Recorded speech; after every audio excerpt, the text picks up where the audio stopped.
बिस्मिल्लाहिर्रहमानिर्रहीम अल्हम्दुलिल्लाह कफ़ा व सलामुन अला इबादिहिल्लज़ीना इस्तफ़ा अम्मा बाद क़ूलू लिमन युक़्तलु फ़ी सबीलिल्लाहि अमवात बल अहयाउन वलाकिन ला तशऊरून। सदक़ल्लाहुल मौलानाल अज़ीम व कमा वरद फ़िल हदीसिस सहीह क़ाल नबी सल्लल्लाहु अलैहि वसल्लम युग़फ़रु लिश्शहीद कुल्लु ज़ंबिन इल्ला अद्दयन व क़ाल फ़ी मौज़िन आख़र क़ाल रसूलुल्लाहि सल्लल्लाहु अलैहि वसल्लम इज़ा मातल इंसान इन्क़ता अन्हु अमलुहु इल्ला मिन सलासतिन सदक़तिन जारियतिन औ इल्मुन युन्तफ़अु बिही औ वलदुन सालिहुन यदअु लहु औ कमा क़ाल नबी सल्लल्लाहु अलैहि वसल्लम। काबिल एहतराम दीनी भाई और अजीज़ों, इस्लामी साल का यह पहला महीना माह मुहर्रमुल हराम, जिसकी आज 15 तारीख है और ये तीसरी जुमा है। गुज़िश्ता 2 जुमा में माह मुहर्रमुल हराम की अज़मत और फजीलत और इस्लामी तारीख की अहमियत और ज़रूरत को और यौम आशुरा उसकी फजीलत को बयान किया गया था। आज के जुमा में उसी से मुताल्लिक मौत और हयात, शहीद और शोहदा और खुदकुशी के ताल्लुक से कुछ बातें बयान की जाएंगी और उसी ताल्लुक से कुछ आयात और अहादीस मुबारका मैंने पढ़ी हैं। अल्लाह ताला से दुआ है कि अल्लाह ताला हमें सही माना कर उसे समझने और उसके मुताबिक अमल करने की तौफीक अता फरमाए।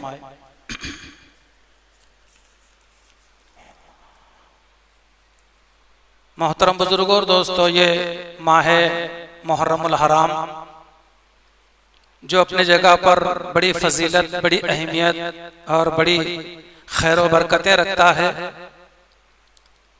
लेकिन इस महीने के ताल्लुक से जैसे गुज़िश्ता भी कहा गया था कि अवामुन नास में और ख़ास तौर पर औरतों में इस महीने के ताल्लुक से बड़ी बदगुमानी दिलो दिमाग में बैठी हुई है कि महीना गम का महीना है और मुसीबतों का महीना है, परेशानियों का महीना है।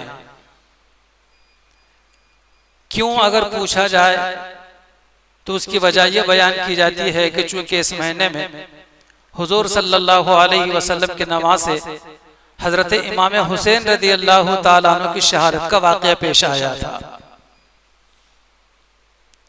मैं उन बहनों से भी और भाइयों से भी ये कहना चाहूँगा कि इस्लामी तारीख में सिर्फ अकेले इमाम हुसैन की शहादत नहीं हुई है, बल्कि हजारों हैं, लाखों लोग ऐसे हैं जिनकी शहादतें हुई हैं, जिनमें अंबिया भी हैं। हजरत ज़करिया अलैहिस्सलाम, हजरत यहया अलैहिस्सलाम, बनी इसराइल ने एक एक दिन में 10-10 पैगंबरों का कत्ल किया था। इस रोए जमीन के ऊपर पैगंबर से बढ़कर कोई और शख्सियत नहीं हो सकती।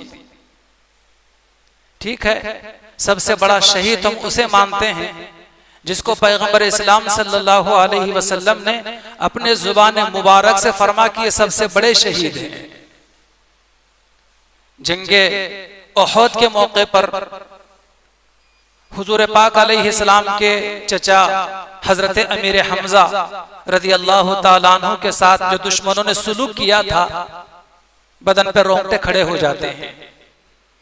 कान काट दिए गए थे, नाक काट ली गई थी, होंठ काट दिए गए थे और जिगर काट लिया गया था, कलेजा चबाने की कोशिश की गई थी। बदन के 1 नहीं 2 नहीं 11 टुकड़े कर दिए गए थे, 11 टुकड़े। हुजूर सल्लल्लाहु अलैहि वसल्लम को मालूम हुआ तो फौरन हाजिर हो गए और हाजिर होने के बाद हुजूर ने अपने चचा के इस मैयत को और 11 टुकड़ों को देखा तो आप चक्कर खाकर जमीन पर बैठ गए। जैसे हुजूर पाक अलैहिस्सलातु वस्सलाम ने अपने चचा का चेहरा देखा तो आपने फरमाया, अम्मी सय्यदुश शुहदा, कि मेरे चचा तमाम शहीदों के सरदार हैं। हुजूर के मुबारक जमाने से लेकर आज तक और आज के बाद से लेकर क़यामत तक जितने भी लोग अल्लाह के रास्ते में अल्लाह के दीन की खातिर अपने जानो माल की खातिर शहीद होते रहेंगे, उन तमाम शहोदा के सरदार हुजूर के चचा हजरत अमीर हमजा रज़ी अल्लाह ताला हैं। उनकी शहादत पर तो हम कोई गम नहीं मनाते। हुजूर पाक अलैहिस्सलाम के नवासे जिनको इराक के सरजमीन पर मैदान करबला में आज से 1408 या 6 साल पहले दुश्मनों ने बड़ी बेदर्दी के साथ में कत्ल किया था, क़यामत तक उस वाक़े को भुलाया नहीं जा सकता। लेकिन मोहतरम बुजुर्गों दोस्तों, 1400 साल गुजरने के बाद भी उस वाक़े का सोग मनाना इसकी इस्लाम में इजाजत नहीं है। हाँ, किसी के घर में किसी का इंतकाल हो जाता है, किसी की मौत हो जाती है, किसी की शहादत का वाक़या पेश आ जाता है, तो उस घर के लोगों के लिए, उस खानदान के लोगों के लिए सोग मनाना सिर्फ 3 दिन है। गम मनाना सिर्फ 3 दिन है। 3 दिन के बाद कोई सोग, कोई गम इस्लाम के अंदर नहीं है उस घर के लोगों के लिए, किसी के लिए। हाँ, सिर्फ उस खातून के लिए 4 महीने 10 दिन सोग मनाने की इजाजत ही नहीं, बल्कि अल्लाह का हुक्म है जिसके शोहर का इंतकाल हो गया हो, जिस औरत के शोहर का इंतकाल हो गया हो, जिसको इद्दत वफात कहा जाता है शरीयत के इस्तिलाह में। हाँ, ऐसी खातून जिसके शोहर की शहादत हुई हो या मौत हुई हो, इंतकाल हो गया हो, ऐसी औरत बहरहाल अकेली तन्हे तन्हा, ये नहीं कि सारे घर के लोग ही उसके साथ में शरीक हो गए गम में और सोग मनाने लग गए, ऐसा नहीं। सिर्फ अकेली खातून 3 दिन के बाद वो अकेली खातून 4 महीने 10 दिन तक सोग मनाएगी।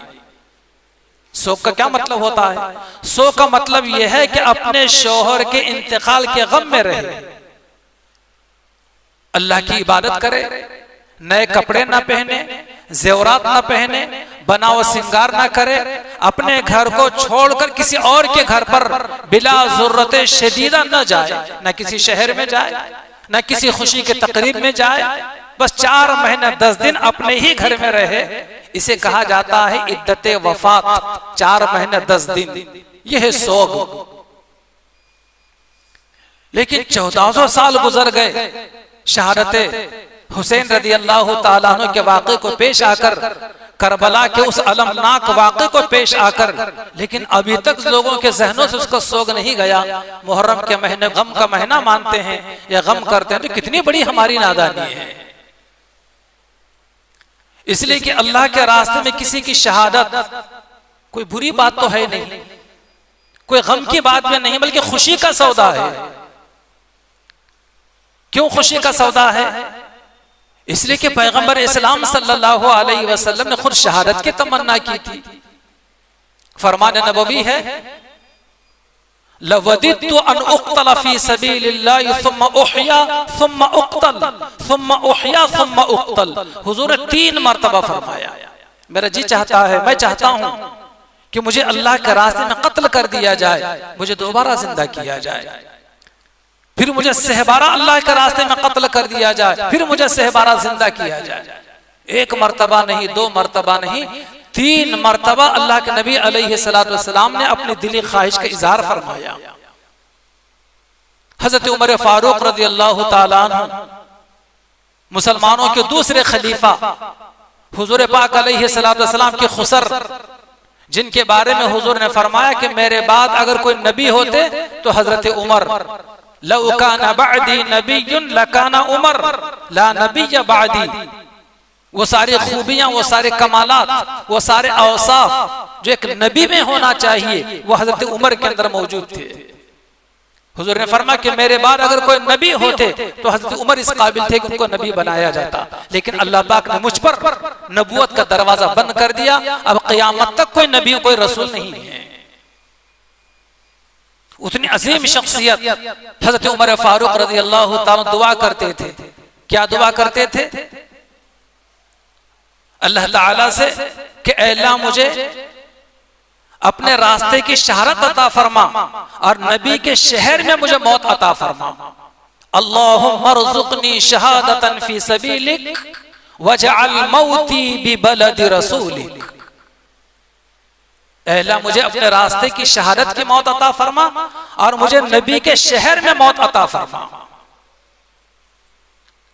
ऐसी दुआ कबूल हुई हजरत उमर फारूक रज़ी अल्लाह ताला अन्हु की कि हुजूर के मुसल्ले पर मस्जिद नबवी के अंदर उनकी शहादत का वाक़या पेश आया शहर मदीना के अंदर।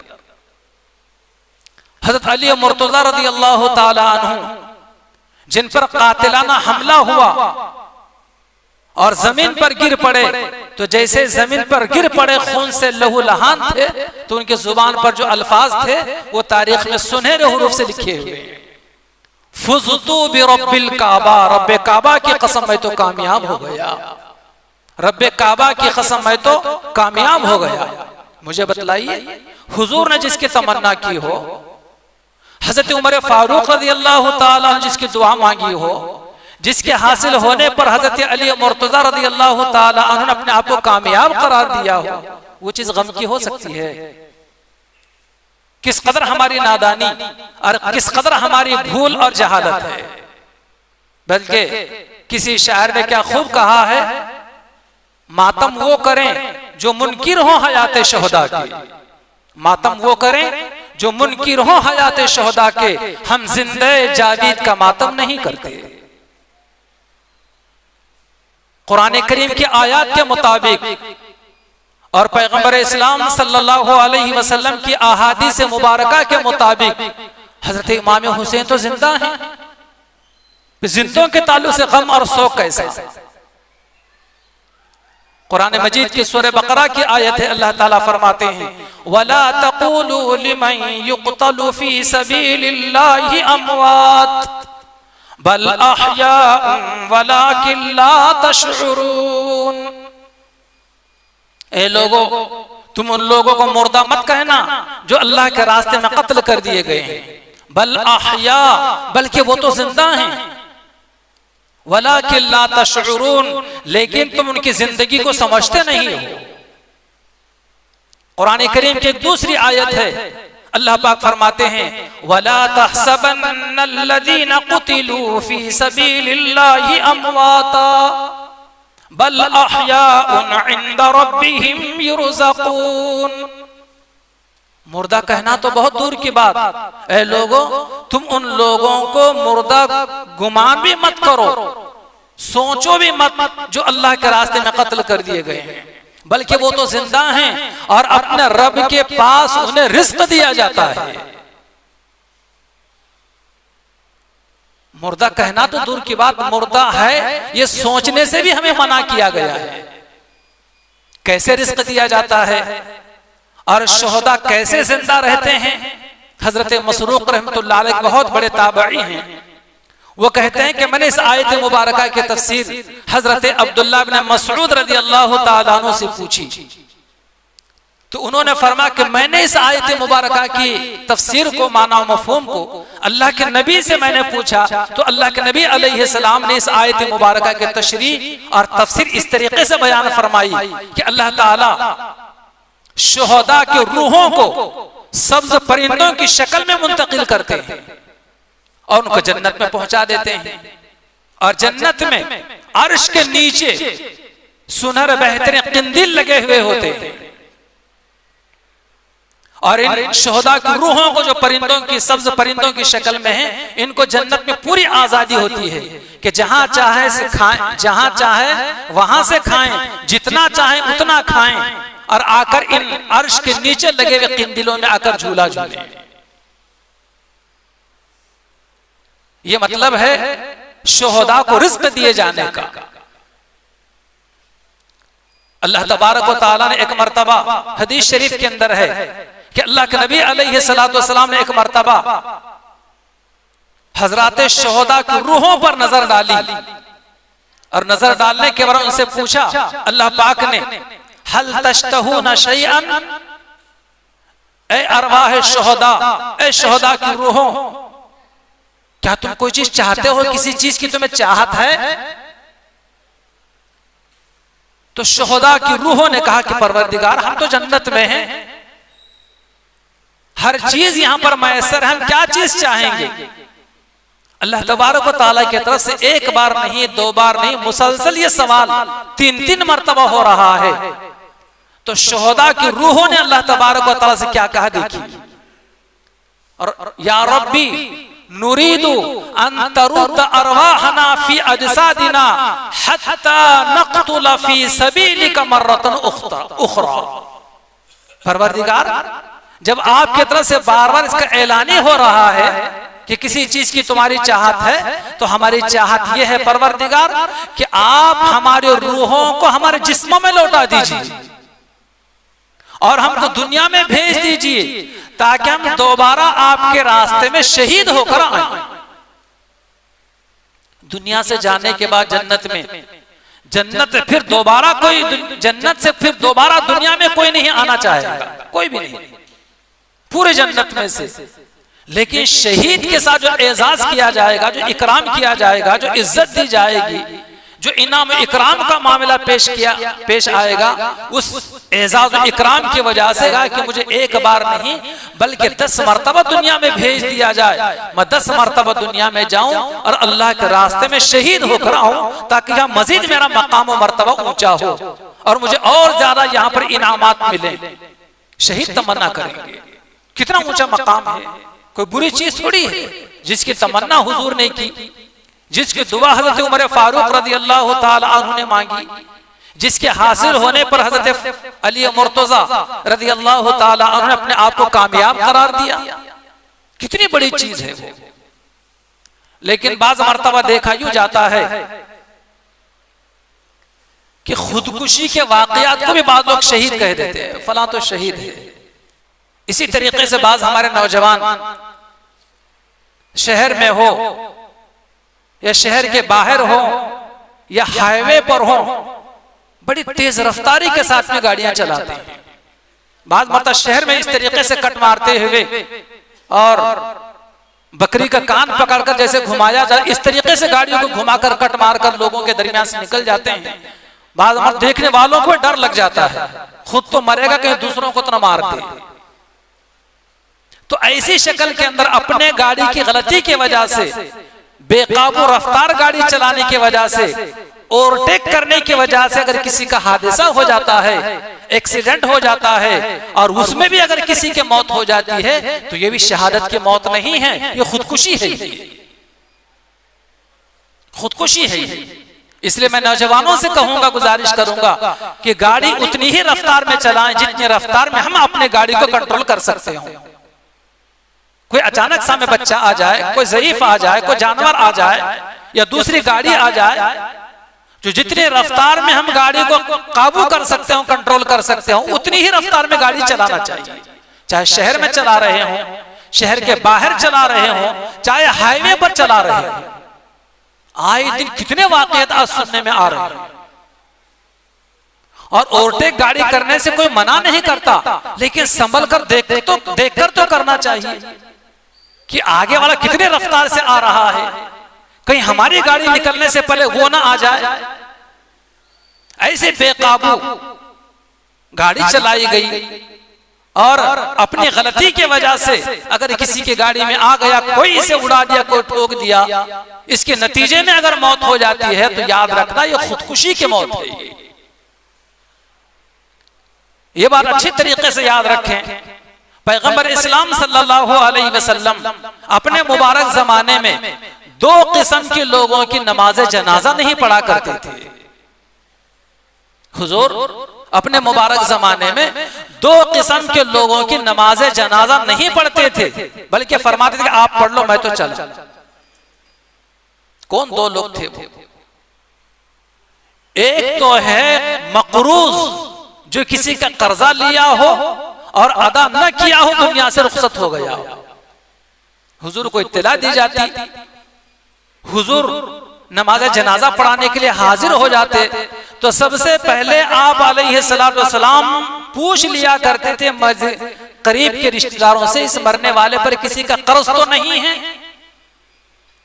अगर कहा जाता कि नहीं है तो आका सामने बढ़कर नमाज जनाजा पढ़ा दिया करते। और अगर कहा जाता कि इस मरने वाले पर कर्ज है तो अल्लाह के नबी बाज मर्तबा दे दिया करते थे या उसकी जिम्मेदारी ले लिया करते थे। अगर अल्लाह के नबी अलैहिस्सलाम के पास कुछ नहीं होता तो आप ऐलान फरमाते लोगों में जो वहां पर जनाजे की नमाज पढ़ने के लिए हाजिर होते, भाई आप में से कोई है ऐसा जो इस मरहूम के कर्ज की अदायगी की जिम्मेदारी ले ले। अल्लाह के नबी के ऐलान पर अमल करने के लिए बहुत सारे तैयार हो जाया करते थे। और उस जमाने में बहुत मालदार साहबा भी थे, ऐसा नहीं कि सब गरीबी थे, सबके घर में फाक़ही होते, ऐसा भी नहीं है। हजरत अब्दुर्रहमान इब्न औफ रज़ी अल्लाह ताला अन्हु बहुत मालदार थे। हजरत अब्दुल्लाह इब्न जुबैर और हुजूर के खुद दामाद हजरत उस्मान गनी, नाम उस्मान है लेकिन साथ में गनी लगाया जाता है। गनी के माने बेनियाज, मालदार, दौलतमंद, बहुत माल था उनके पास। तो ये लोग होते तो कहते या रसूल आप नमाज पढ़ा दी, जो भी जितना भी कर्ज है इसका कर्ज हम अदा करा देंगे। अल्लाह के नबी नमाज पढ़ा लिया करते। अल्लाह के नबी के पास भी कुछ नहीं होता, हाजिरीन में से कोई कर्ज की अदायगी की जिम्मेदारी नहीं लेता तो अल्लाह के नबी अलैहिस्सलाम हाजिरीन से फरमाया करते थे तुम इसकी नमाज जनाजा पढ़ लो, मैं तो चल जाता। हुजूर बगैर नमाज जनाजा पढ़ाए के रवाना हो जाते थे, अपने घर को चले जाते थे। इससे कर्ज की अहमियत मालूम होती है। बिला वजह खामखा के किसी से कर्ज नहीं लेना चाहिए।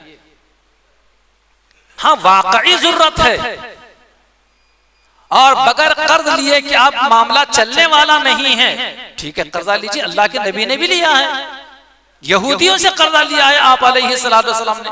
बवक्ते जरूरत लिया जा सकता है लेकिन कर्ज लेने के बाद वो रास्ता ही भूल जाना। पिछले दिन इसी महल्ले के एक साहब से मैंने कहा कि भाई आपकी ज़कात बहुत निकलती है, अल्लाह ने आपको बहुत नवाजा है, कुछ महल्ले में ऐसे गरीब लोग भी हैं, मौका ब मौका दिया कीजिए आप। उन्होंने कहा कि मौलवी साहब कर्ज देने की हिम्मत नहीं होती, इसलिए कि हमारे मुसलमान ऐसे लोग हैं, दो लेते तो बड़ी आजीजी के साथ, तवाज़ो के साथ, झुके झुके, लेकिन लेने के बाद देने का नाम नहीं लेते। याद रखना ये सिफत मुसलमानों की नहीं है, न जाने कहां से आ गई मुसलमानों में, किस कौम से आ गई। कर्ज लेने के बाद जितना हो सके बउजलते मुमकिना अदा कर देना चाहिए। अगर हमने अदा नहीं किया, क्या भरोसा हमारी औलाद हमारा कर्ज अदा कर दे, कोई भरोसा नहीं है। और फिर क़यामत के दिन जिसका हमने कर्जा लिया था उसको उतने मकबूल नेकियां देना पड़ेंगे, ऐसे वैसे भी नहीं, मकबूल नेकियां जो अल्लाह के बारगाह में कबूल हो गई हों। 10,000 अगर हमने किसी से लिया दुनिया में रुपये पैसे, तो 10,000 नेकियां क़यामत के दिन मैदान महशर उसको देना पड़ेगा जिसके हमने दुनिया में 10,000 रुपये लिए थे। खुदा ना खासा उतने ही रुपये अगर हमारे नाम, उतने ही नेकियां अगर हमारे नामे अमाल में हो तो खाली होगा नामे अमाल, क्या बचा हमारे पास, सिर्फ गुनाह। और अगर किसी के पास 10,000 नेकियां भी ना हो बल्कि 9,000 ही नेकियां हो तो 1,000 गुना जिसने दुनिया में पैसे दिए थे, 9,000 नेकियां तो ले लेगा वो, लेकिन मजीद 1,000 नेकियां आपके पास नहीं है, कम पड़ रही हैं। पैसे देने वाले के 1,000 गुना इस पर डाले जाएंगे जिसने दुनिया में कर्जा लिया था। खुद के गुनाह भी और दूसरों के गुनाहों को लेकर भी ये जहन्नम में जा रहा होगा। इसे बदनसीब कहा गया है, इस उम्मत का मुफलिस कहा गया है। और वो कितना बड़ा खुशनसीब होगा जो अपने नेकियों के साथ दूसरों की ढेर सारी नेकियों को लेकर जन्नत में जा रहा होगा। इसलिए भाइयों किसी से कर्ज तो नहीं लेना चाहिए, अगर लिया हो तो देने की नीयत भी रखना चाहिए, देने की भरपूर कोशिश भी करना चाहिए। फरमान नबवी है, हदीस मुबारका में है कि जो किसी से कर्ज लेता है और कर्ज अदा करने की कोशिश भी करता है, अदा करने की नीयत भी रखता है, तो अल्लाह उसकी मदद कर देते हैं, अल्लाह उसकी मदद कर देते हैं। हम इतना भी नहीं कर पाते। तो पहला वो शख्स जिसके अल्लाह के नबी अलैहिस्सलाम नमाज जनाजा नहीं पढ़ाया करते थे, वो है किसी का कर्जा ले और अदा न करे, दुनिया से चला जाए। और दूसरा वो शख्स जिसकी नमाज अल्लाह के नबी अलैहिस्सलाम नहीं पढ़ाया करते थे, वो है खुदकुशी करने वाला। किसे कहा जाता है खुदकुशी करना? देखिए, दुनिया से जाने के 3 रास्ते हैं। जो भी दुनिया में आया है उसे दुनिया से जाना जरूरी है। जाने के 3 रास्ते। एक तो यह है कि तबई मौत आ जाए, अल्लाह की तरफ से मौत का पैगाम आ जाए और हजरत इजराइल उसको लेकर चले जाएं। एक तो ये जाने का तरीका, और दूसरा यह है कि कोई इसे कत्ल कर दे, कोई इस पर हमला कर दे जिसकी वजह से जान चली जाए, जिसको शहादत कहा जाता है, जिसकी बड़ी फजीलत है। और तीसरा यह है कि खुद आदमी अपने आप को हलाक कर दे, जिसे खुदकुशी कहा जाता है। ये हराम मौत है। अल्लाह के नबी हराम मौत मरने वाले और खुदकुशी करने वाले की कभी जनाजे की नमाज नहीं पढ़ते थे। फुकहा ने बयान फरमाया है कि अवामुन नास को तो चंद लोगों को चाहिए कि खुदकुशी करने वाले की जनाजे की नमाज पढ़ ले, लेकिन खास लोगों को, मुक्तदा किस्म के लोगों को चाहिए कि ऐसे खुदकुशी करने वाले की नमाज जनाजा न पढ़े, उसके जनाजे में शरीक न हो। हाँ, अवाम को इजाजत है थोड़े से के लोग जाएं और उसकी नमाज जनाजा पढ़ लें, ताकि दूसरे लोगों की इबरत हो जाए कि खुदकुशी करने वाले का ये अंजाम होता है कि नेक लोग, बड़े लोग, खास अशखास ऐसे लोगों के जनाजे में नहीं आते। आज इसमें भी बड़ा इजाफा होने लगा है। कोई मामूली टेंशन आ गया, खुद ही अपने आप को हलाक कर रहे हैं। कोई जहरीली चीज पीकर अपने घर को, पंखे को फांसी का फंदा लगवाकर या अपने आप को गोली मार लेकर अजीब व गरीब किस्म के खुदकुशी के वाकयात आज सुनने में आ रहे हैं। भाई, हराम मौत है ये। हर चीज का हल है। ये नहीं कि अपने जिंदगी को हलाक कर लेने से, अपने आप को हलाक करने से ना चैन मिलता है, ना सुकून मिलता है, ना खुदा राजी होता है। बल्कि अहादीस मुबारका में है कि दुनिया में जिसने जिस चीज से अपने आप को हलाक कर लिया, उसको जहन्नम में अरसे दराज तक, जब तक अल्लाह चाहेंगे, उसी चीज से उसको सजा दी जाती रहेगी। अगर कोई दुनिया में अपने आप को तालाब में, नदी में डुबोकर मार दिया, तो जहन्नम में उसे तालाब में डुबोया ही जाता रहेगा। डुबोया गया फिर निकाला गया, फिर डुबोया जाएगा, फिर निकाला जाएगा। अगर कोई आदमी किसी हथियार से अपने आप को मार ले, चाकू से अपना गला काट ले, तो क़यामत के दिन जहन्नम में रोजाना उसके गले को काटा जाएगा, उसको ज़ुबाह किया जाएगा। बल्कि अपने आप को वो हलाक कर लेता रहेगा। किस कदर तकलीफ होगी। मामूली उंगली कट जाती है, चंद कतरे खून निकल जाता है, कितनी तकलीफ होती है। और अगर रोजाना कई मर्तबा अपने हाथ से अपने को ज़ुबाह कर लेने का अगर पाबंद बना दिया जाए, तो किस कदर शदीद तकलीफ होगी। कोई अपने आप को जला ले तो जहन्नम में उसे रोजाना जला ही जाता रहेगा। अल अमान वल हफीज। इसलिए अजीज नौजवानों, हर चीज के मसले का, हर मसले का हल है दुनिया के अंदर। लेकिन आप ये समझते हैं, या कोई नौजवान ये समझता है कि चलो मैं अपने आप को हलाक कर लूं, मुझे सुकून मिलने वाला है। सुकून नहीं, मजीद आपके तकलीफों में इजाफा होने वाला है उस दिन से जिस दिन आपने अपने आप को हलाक किया है। कब तक? अल्लाह बेहतर जाने। कब्र में भी, मैदान महशर में भी, और जहन्नम में भी। तो शहादत और खुदकुशी में बड़ा फर्क है। शहादत जिससे अल्लाह पाक राजी होते हैं। एक हदीस मुबारका में है कि शहीद को अल्लाह तबारक व तआला 6 बल्कि 7 इनामात अता फरमाते हैं। उन इनामात और इकराम के वजह से शोहदा की रूहें ये तमन्ना करेंगी कि हमें दुनिया में भेज दिया जाए, हम एक बार नहीं बल्कि बार बार अल्लाह के रास्ते में कत्ल किए जाएं और फिर हम जन्नत में वापस आ जाएं। पहला इनाम जो शोहदा को दिया जाएगा वो ये है कि खून का कतरा जमीन पर गिरते ही उसके गुनाहों को सारे माफ कर दिया जाएगा, सारे गुनाह। दूसरा इनाम ये होगा कि जन्नत में मिलने वाला ठिकाना उसको मरते ही साथ उसको बतला दिया जाएगा।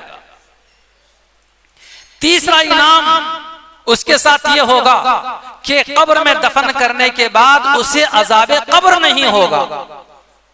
और चौथा इनाम शहीद के साथ यह होगा कि 72 हूरों के साथ उसका निकाह कर दिया जाएगा, 72 हूरों के साथ। और पांचवा इनाम उनके साथ यह होगा कि ऐसे शहीद को क़यामत के दिन अपने खानदान के 70 लोगों के हक में सिफारिश करने का इख्तियार दिया जाएगा। कितने लोग?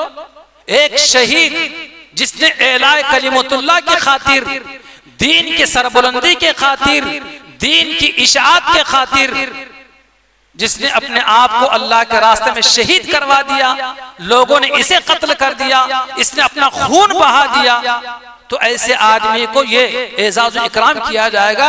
और साथ में अपने खानदान के 70 लोगों के हक में सिफारिश करने का इख्तियार दिया जाएगा। अपने खानदान के 70 लोगों की सिफारिश करे, जिसके चाहे करे। और वो 70 लोग भी ऐसे होंगे जिनके बदअमली की वजह से, बदकिरदारी की वजह से, गुनाहों की वजह से जहन्नम में जाना तय हो चुका हो। ऐसे 70 लोगों की सिफारिश करेगा हमारे खानदान का एक शहीद। इतना ऊंचा मकाम है। हाँ, मौत की तमन्ना करने से मना किया गया। कुरान मजीद की भी आयत है, वला तक़्तुलू अनफुसकुम, कि लोगों तुम अपने आप को कत्ल मत करो, खुदकुशी से मना किया गया है। और मौत की तमन्ना करने से भी मना किया गया है, वला तमन्नुल मौत, कि तुम मौत की तमन्ना हरगिज मत करो। लेकिन शहादत की तमन्ना करने की इजाजत दी गई है। जब इंसान दुनिया से इंतकाल कर जाता है तो नेकियां करने का सिलसिला उसका दुनिया से बंद हो जाता है। एक नेकी वो कर नहीं सकता। लेकिन बड़े खुशनसीब हैं वो लोग, 3 किस्म के लोग जिनके बारे में अल्लाह के नबी अलैहिस्सलाम फरमाते हैं कि वो 3 किस्म के लोग अगरचे कि दुनिया में कोई नेकी कर नहीं सकते अपने मरने के बाद, लेकिन 3 किस्म के ऐसे खुशनसीब लोग हैं कि दुनिया से चले जाते हैं, लेकिन उनके कब्र में जाने के बावजूद नेकियों का सिलसिला बराबर उनके नामे आमाल में इंदराज होता रहता है, दर्ज होता रहता है। खुदा करे कि उन 3 लोगों में हमारा भी शुमार हो, हम मर भी जाएं तो नेकियां करते रहें, यानी नेकियां हमारे नामे आमाल में दर्ज होते रहे। कौन 3 लोग हैं वो? अल्लाह के नबी अलैहिस्सलाम फरमाते हैं, इज़ा मातल इंसान इनक़तअ अन्हु अमलुहु, जब इंसान मर जाता है तो उसके आमाल के सिलसिला बंद कर दिया जाता है। इल्ला मिन सलासतिन, सिवाय 3 लोगों के, सदक़तिन जारियतिन, जो दुनिया में सदक़े जारिया के काम करता हो।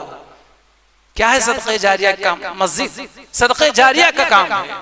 जब तक मस्जिद कायम रहेगी, जब भी जितना भी अपने हैसियत के मुताबिक हमने अपनी कमाई रुपया पैसा लगाया है, बराबर हम कब्र में चले जाएंगे, हमारे नामे आमाल में लिखा जाता रहेगा। हमने कोई मदरसा बना दिया, किसी मदरसे में हमने ताउन कर दिया, किसी मदरसे में एक आध कमरे की हमने जिम्मेदारी ले ली, हमने किसी एक आध बच्चे को हाफिज कुरान और आलिम दीन बना दिया, ये सारे के सारे काम सदक़े जारिया कहलाते हैं, जिसका सवाब जारी रहता है। दूसरी चीज, औ इल्मुन युंतफ़अु बिही, दुनिया में कोई इल्म नाफे का काम करके जाए, ऐसा इल्म छोड़कर जाए, कोई किताब लिख दी गई, कोई कुरान लिख दी गई, कहीं कुरान खरीद कर रख दिया गया, आपके मरने के बाद वो कुरान पढ़ा जा रहा है, और किसी मदरसे में हमने ताउन किया था, उस मदरसे के तलबा दीन का काम किए जा रहे हैं, हम मरकर कब्र में जाएंगे, लेकिन इन सारे बच्चों का, मुअल्लिमीन का, उलमा और हुफ़ाज़ के